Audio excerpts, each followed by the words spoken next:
A lot of instructors choose to primarily communicate with their students outside the classroom using email.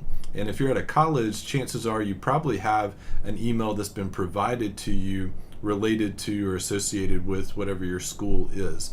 Now, if you're going to use a personal email address, then you have to be really careful as far as how you set up your personal email account.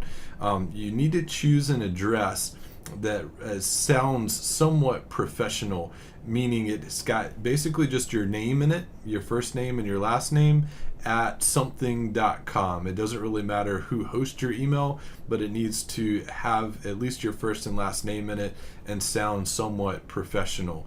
Now, if your school provides you with an email address, when communicating with instructors, it's best to use that school account, because you have to remember a lot of schools recommend or even require that their faculty only communicate with students through their school accounts. And I know that sounds a little annoying because students don't often use their school accounts for much else. But you have to remember that that's really the only email account that they can verify that's actually yours, because anybody can make up an email account that sounds like it's you and then converse with a faculty member and try to get grade information and things of that nature using your name. But if it's your school email address, then that's a little bit safer to where they know and can trust that that's actually you. So if possible, use your school email address to talk back and forth with instructors. But if you're going to use a personal address, then make sure that it has your first name and your last name at something.com.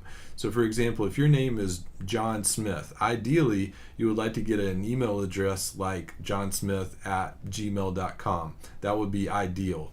Now, I'm very aware that a lot of email addresses have already been taken because there's a lot of John Smiths probably in the world.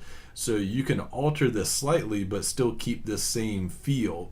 For example, you could do john.smith@gmail.com or johnsmith1, the number 1, @gmail.com, and so on and so forth. So chances are you should be able to find some email address that's close enough to first name, last name at something.com to where it sounds somewhat professional.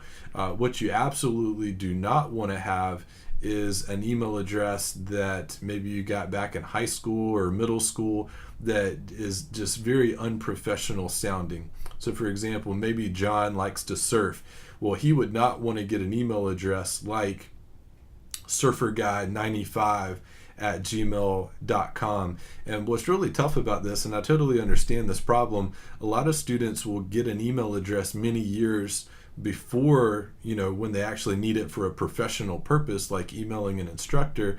And even if they want to get a new email address, this is the address where all of their emails are sent, that the one that they use on a daily basis. So what I would recommend for those students would be to go ahead and get you a new address, and then most email companies have a feature where you can forward your emails that come to this account into another account.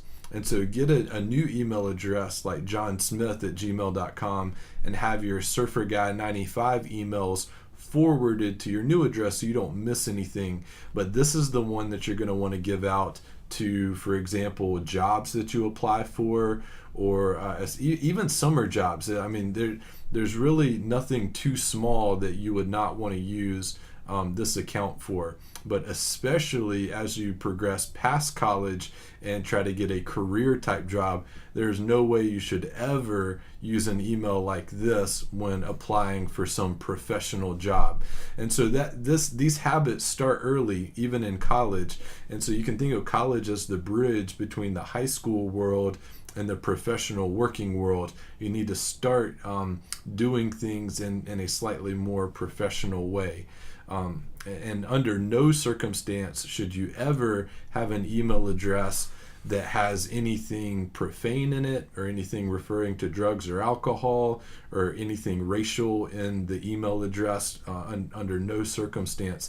surferguy95 is bad enough and it's harmless, but you definitely don't want any of those other things in your email address.